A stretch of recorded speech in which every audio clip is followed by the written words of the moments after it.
മുംബൈയിൽ പോയിട്ട് വേണം പ്രൊജക്റ്റിന് പോവാൻ. ആ, എന്നാ മുംബൈയിൽ? ഒരു പറഞ്ഞത് 15 എന്നാണ്.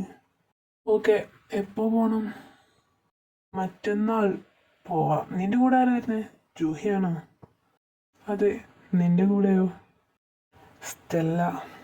ഓ, എന്താ നിനക്ക് അവളെ ഇഷ്ടമാണോ? അതെ, അത് ഞാൻ അവളോട് അവിടെ പോയിട്ട് പറയാമെന്ന് കരുതുന്നു. ഓ ഓ ഓ, നീ എപ്പോഴാ പറയുന്നേ? എന്താ എന്താ നീ വിചാരിച്ച എനിക്കൊന്നും അറിയില്ലെന്നോ? ഓ, ഞാൻ പറയണ്ടെന്ന് വിചാരിക്കുകയാണ്. പറയാനുള്ളത് അപ്പ പറയണം. എന്ത് കാര്യമായാലും പറയാനുള്ളത് അപ്പ പറയാം, അല്ലെങ്കിൽ വേറെ ആരെങ്കിലും ഒന്ന് ഗോളടിക്കും മോനെ. ആ, ഞാൻ ഗോവയെന്ന് പറയാം.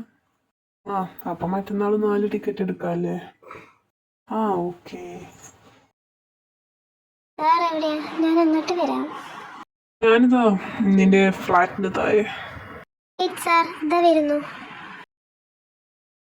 ഞാൻ പോയി. പോയി വാ മോളെ. നോക്കി പോയി വാ മോളെ. Okay daddy, bye bye. ആ, നീ വന്നോ? പോവാം. ആ, നീയുമുണ്ടോ? നമ്മൾ ആദ്യം മുംബൈയിലേക്കാണ് പോകുന്നത്. ഓ, അപ്പൊ മുംബൈ വരെ നമ്മൾ ഇപ്പം ആയിരിക്കും അല്ലേ? അതോ ഫ്ലൈറ്റിൽ? നമുക്കൊപ്പം ഇരിക്കാം. Okay D. ഇതെന്താ, റിസോർട്ടാണോ?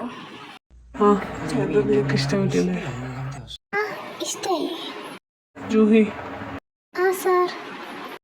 ഒന്നങ്ങ് വാ. പറയൂ സാർ. ഇത് പിന്നെ ഞാൻ പറയുന്നത് നീ ആരോടും പറയരുത്, നിന്റെ ഫ്രണ്ടിനോട് പോലും. Okay sir.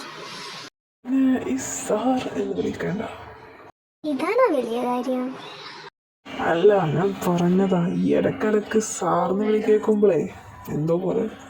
Okay sir. പിന്നെ റോഹന് സ്റ്റെല്ലനെ ഇഷ്ടമാണ്. അപ്പോൾ ഇന്ന് പറയാതെ പറഞ്ഞിട്ടുണ്ട്, ഇന്ന് നൈറ്റ് അവന് പ്രപ്പോസ് ആക്കാൻ പറഞ്ഞിട്ടുണ്ട്.